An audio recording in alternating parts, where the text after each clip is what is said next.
Assalamualaikum warahmatullahi wabarakatuh. Perkenalkan, saya Sri Rahayu, dosen Prodi Informatika, Fakultas Teknik dan Informatika, Universitas Bina Sarana Informatika.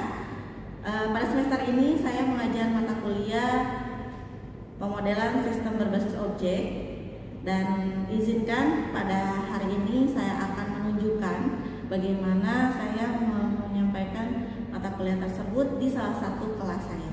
Terima kasih. Assalamualaikum warahmatullahi wabarakatuh. Oke teman-teman, kita bisa mulai perkuliahannya? Bisa. Baik, bismillahirrahmanirrahim. Assalamualaikum warahmatullahi wabarakatuh. Waalaikumsalam. Selamat pagi semuanya. Pagi. Apa kabar hari ini? Baik. Alhamdulillah baik. Alhamdulillah baik semua ya. Kalau gitu nanti kalau misalkan ada soal, ada tugas, teman-teman gak ada yang gimmick sakit ya, karena udah ketahuan dari awal saat semua. Oke, teman-teman, hari ini kita masuk ke mata kuliah pemodelan sistem berbasis objek, yang mana pada pertemuan pertamanya kita akan membahas tentang konsep dasar berorientasi objek itu seperti apa. Gitu. Mata kuliah ini penting teman-teman, meskipun teori, tapi ini akan terbawa, akan teman-teman pakai ketika skripsi. Gitu. Selain teman-teman nanti membuat proyeknya, teman-teman juga harus membuat pemodelannya, perancangannya. Gitu.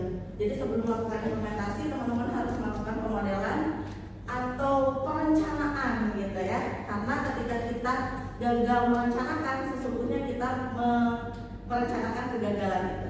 Gitu ya. Jadi jangan sampai salah atau jangan sampai gagal dalam merencanakan, memodelkan sebuah sistem agar sistemnya nanti menjadi kuat, kokoh, no crash, gitu ya, no debat dan no hack, gitu ya. Oke, langsung saja kita ke materinya. Jadi di sini ada perencanaannya. Oke. Slide pertama atau slide kedua langsung ke tugas kelompok. Jadi kenapa di sini langsung disampaikan apa nanti outputnya, supaya teman-teman tahu tujuannya kemana, arahnya kemana, gitu ya. Ketika teman-teman keluar nih dari rumah, kalau nggak tahu tujuan, bingung, ya, akan wasting time, akan menghabiskan waktu tanpa tahu tujuannya apa, gitu. Jadi di sini kita jelaskan dulu outputnya apa. Jadi di akhir mata kuliah ini teman-teman membuat sebuah proyek.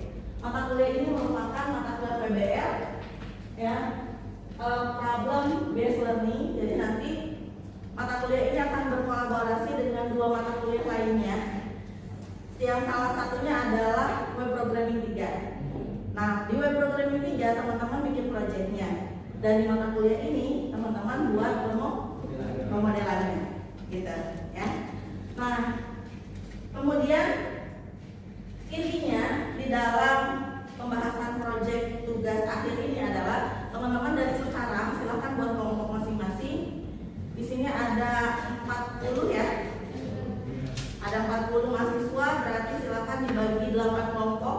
Masing-masing kelompok ada 5 orang. Nah, nanti di akhir teman-teman akan mempresentasikan proyeknya. Gitu.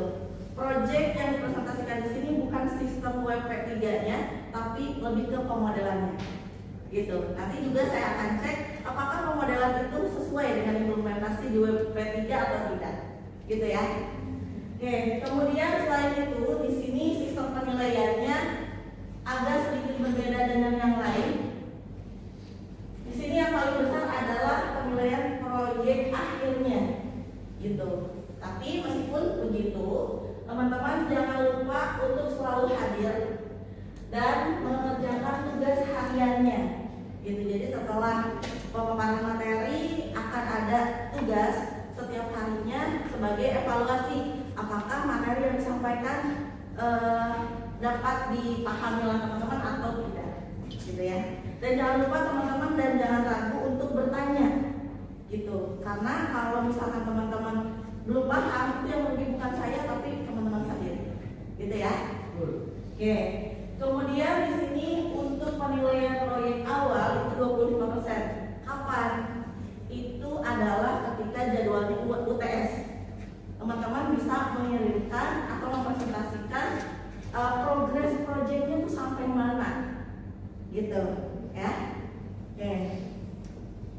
Meskipun ini kita langsung ke pembahasan proyek tugas akhir, tapi teman-teman jangan stres dulu ya, karena kita akan belajar berprogres setiap minggunya gitu. Ini setiap minggunya kita akan belajar tentang ini. Inilah nanti yang akan ada di proyek tugas akhir teman-teman gitu. Jadi jangan takut, wah nanti proyeknya seperti apa. Kita akan belajar per minggu, berprogres satu persatu diagram UML akan kita bahas gitu. Oke. Jadi pada minggu pertama kita akan mengenal dulu konsep dasar beradaptasi objek.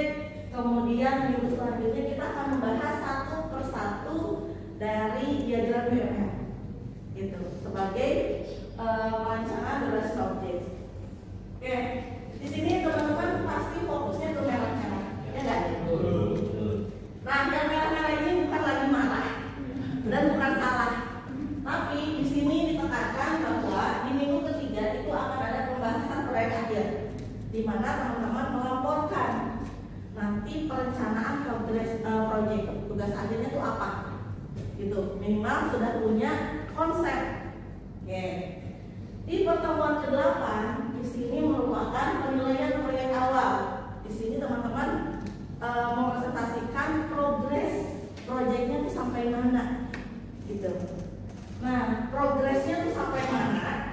Itu adalah teman-teman sudah buat, diharapkan sudah buat sampai dengan package diagram, gitu. Yang sudah dipelajari di minggu sebelumnya, gitu. Jadi hematnya teman-teman bisa seperti ini. Contoh, di minggu kedua itu kita akan belajar bisnis, ya. Setelah belajar bisnis, teman-teman langsung tuh aplikasikan ke sistem yang akan teman-teman bangun, gitu. Jadi seminggu sekali teman-teman punya progresnya. Jadi setelah dapat teorinya langsung dipraktekkan. Use case itu seperti ini, gitu. Dan seterusnya. Sehingga di pertemuan 8 teman-teman udah nggak harus SKS lagi, sistem ngebut semalam lagi, gitu ya. Karena setiap minggunya sudah buat diagramnya, gitu ya. Oke. Kemudian highlight yang ketiga yaitu minggu ke-12. Di minggu ke-12 ini ada bimbingan proyek dan persiapan presentasi, gitu. Jadi presentasinya mulai di minggu 13. Di minggu ke-12-nya teman-teman mematangkan persiapan proyeknya. Apabila ada yang mau ditanyakan, apabila ada yang masih ada kendala, gitu, silahkan dikomunikasikan. Nanti saya juga akan cek satu persatu kelompoknya, ya, sampai mana progresnya, kendalanya apa, gitu ya, dan seterusnya. Selanjutnya masih ada highlight nggak ya? Masih ada. Yang terakhir itu adalah penilaian nilai akhirnya. Jadi penilaian ini di minggu ke-16 ya teman-teman. Jadi untuk presentasi dikasih kesempatan 3 minggu ini, sehingga nanti presentasinya per pertemuan itu 3 kelompok dan 2 kelompok, sehingga 8 kelompok sudah selesai sampai dengan minggu ke-15. Ya? Sampai sini dapat dipahami proyeknya? Oke, siap ya? Siap. Ya.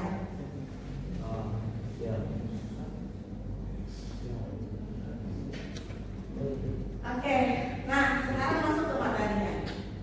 Dalam mata kuliah ini yang akan ditekankan adalah sistem yang berbasis objek.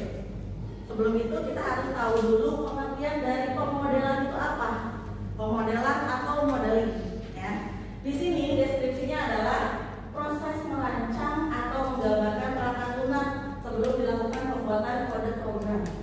Pemodelan dilakukan untuk menyederhanakan permasalahan yang kompleks sehingga mudah dipahami dan dipelajari.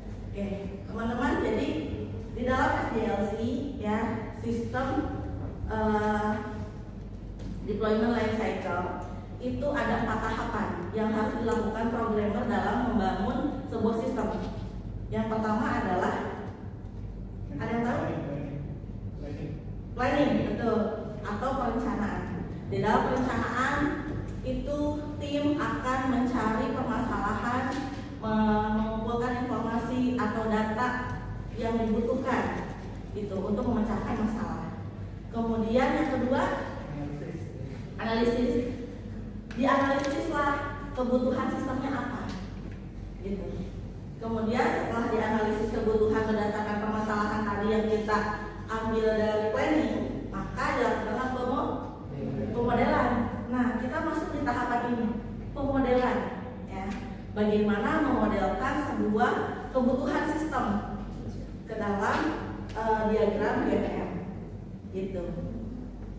Kemudian kenapa harus dimodelkan? Teman-teman, saya mau nanya dulu ini. Ketika teman-teman membaca sebuah informasi di suatu kampus, misalkan di Mading, itu teman-teman lebih suka baca teks atau lebih suka baca lihat gambar? Lihat gambar, instruksi, ya, lebih visual. Oke. Nah, begitu pun juga dengan perancangan. Apabila kita menuliskan deskripsi permasalahannya apa, nanti prosedur proses berjalannya sistem seperti apa secara deskriptif, itu akan lebih sulit dipahami, gitu ya. Dan orang tuh malas bacanya, benar nggak? Maka di sini dilakukanlah pemodelan supaya programmer tuh paham sebelum melakukan implementasi, gitu. Arahnya tuh kemana? User tuh bisa ngapain aja, pelanggan tuh bisa ngapain aja, penjual tuh bisa ngapain aja, gitu. Nah, itu digambarkan dalam sebuah pemodelan. Nah, kembali lagi tadi supaya mudah dipahami dan dipelajari sebelum dilakukannya implementasi. Oke. Maka dari itu, maka pemodelan itu kan penting, ya. Oke. Di sini pemodelan sistem berorientasi objek. Ya, tadi kita udah tahu pemodelannya.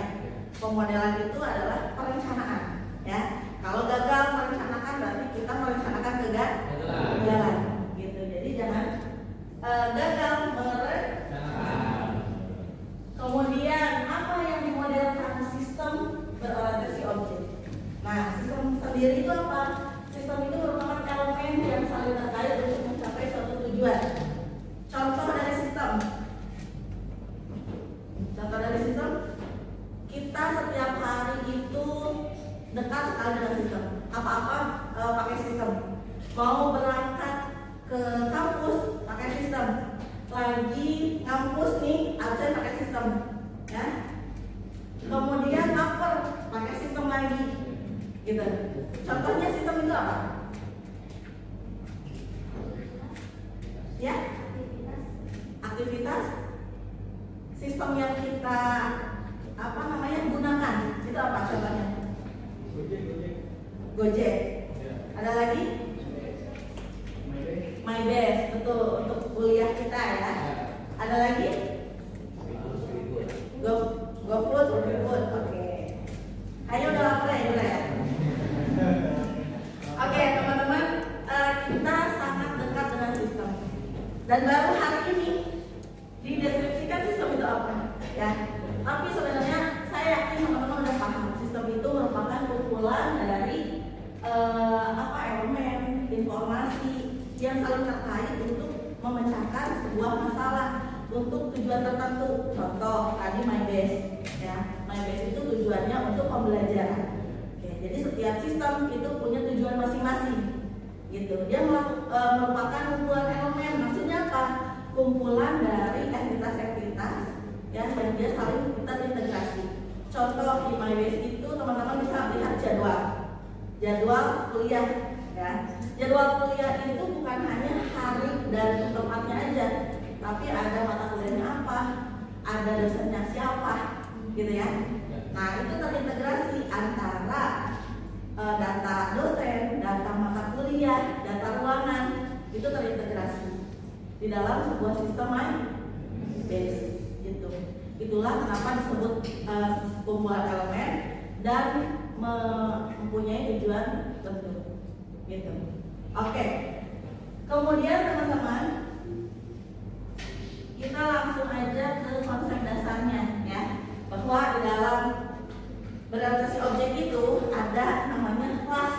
Ya, kelas itu merupakan kumpulan dari objek-objek yang dengan karakteristik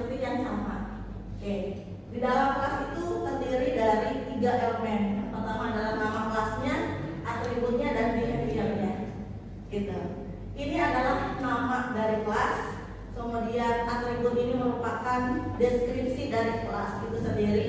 Kemudian behavior itu adalah tingkah laku atau fungsi dari kelas. Contoh, di dalam mahasiswa, di dalam MyBase lagi.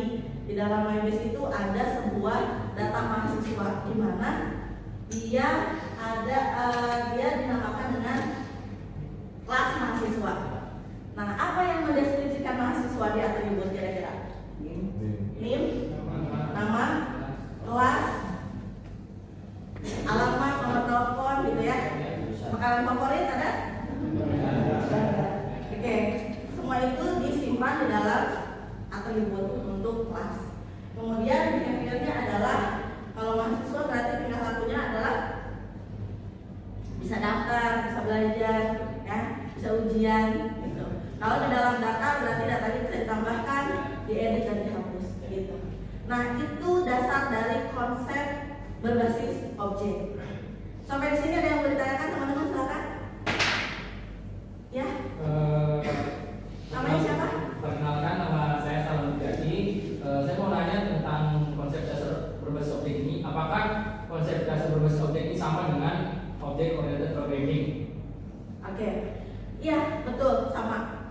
Jadi OOP atau Object Oriented Programming itu merupakan pemrograman yang berbasis objek, gitu, ya. Konsepnya dia punya kelas, dia punya pewarisan inheritance, dia punya encapsulation pembungkusan, gitu, dan lain sebagainya. Nanti kita akan bahas lagi setelah ini, gitu ya. Berarti konsepnya itu adalah sama, hanya berbeda bahasa aja. Kalau OOP adalah bahasa Inggrisnya, kalau orientasi berbasis objek itu adalah bahasa Indonesianya, gitu ya. Oke, ada lagi, silakan yang mau ditanyakan.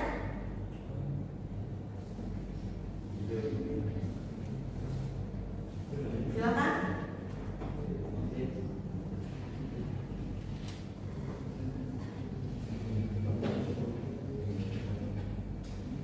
Silakan, ada yang ditanyakan sebelum saya lanjut.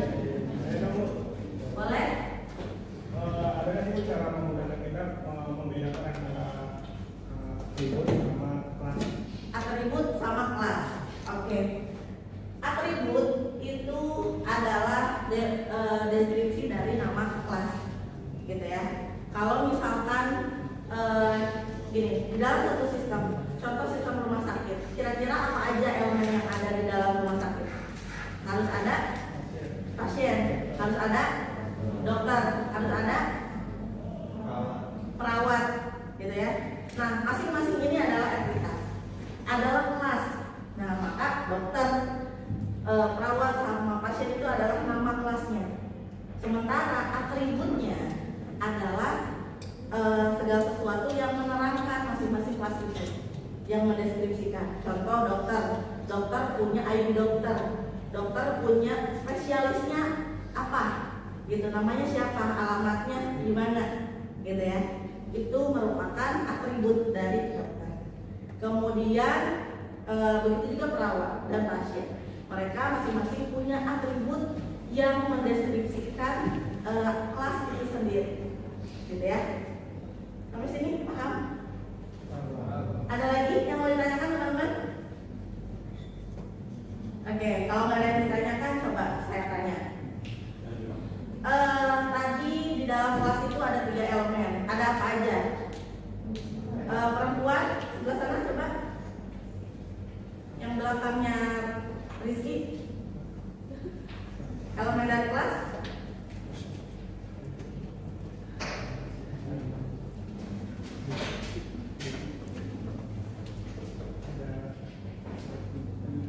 Ada?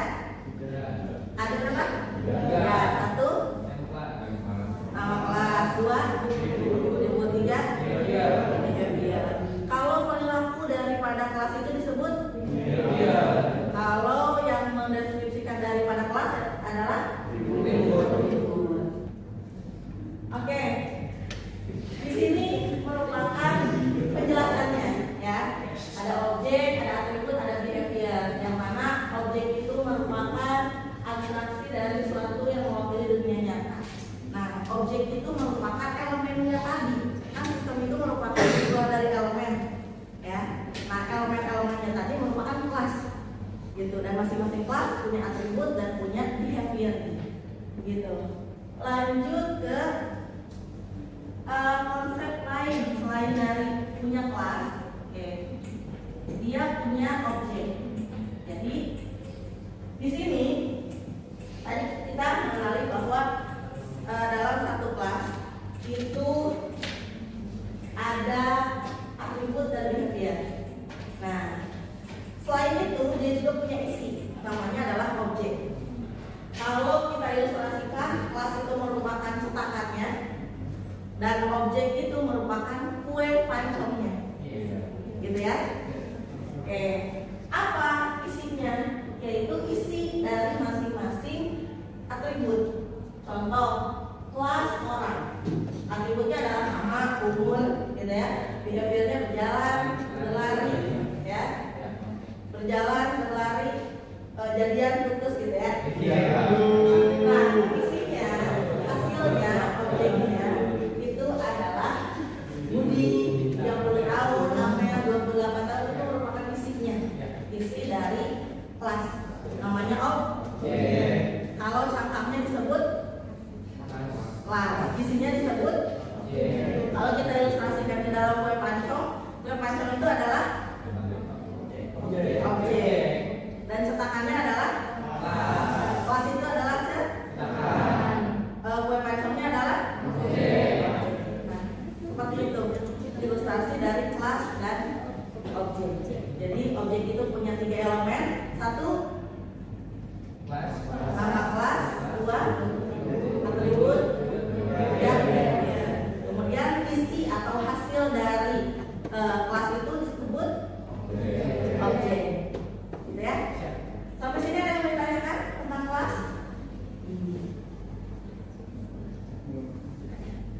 Oke, sudah paham semuanya ya? Oke, kalau misalkan sudah paham, saya mau coba tanya ke Nabila. Nabila, isi dari kelas itu apa? Isi Maila. Isi dari kelas itu? Isi dari kelas? Objek. Kalau elemen dari kelas, Inayah? 1, nama. 2, 3, behavior. Oke. Kalau yang mendeskripsikan dari kelas itu apa? Hafiz? Kelas? Mendeskripsikan nama kelas itu atribut. Kalau perilaku dari kelas itu adalah Indra? Behavior. Oke, saya rasa teman-teman sudah paham semua tentang konsep dasar dari object oriented programming, ya.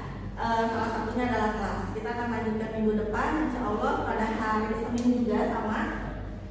Mudah-mudahan teman-teman bisa menangkap apa yang saya sampaikan dan bisa mengerjakan tugas yang sudah saya share di MyBase. Silahkan dicek dan jangan lupa presensinya di MyBase juga. Oke teman-teman, semoga apa yang saya sampaikan dapat bermanfaat dan dapat dipahami. Silahkan dikerjakan tugasnya. Terima kasih. Kita ketemu lagi minggu depan insya Allah di pertemuan kedua tentang diskes. Terima kasih. Assalamualaikum warahmatullahi wabarakatuh.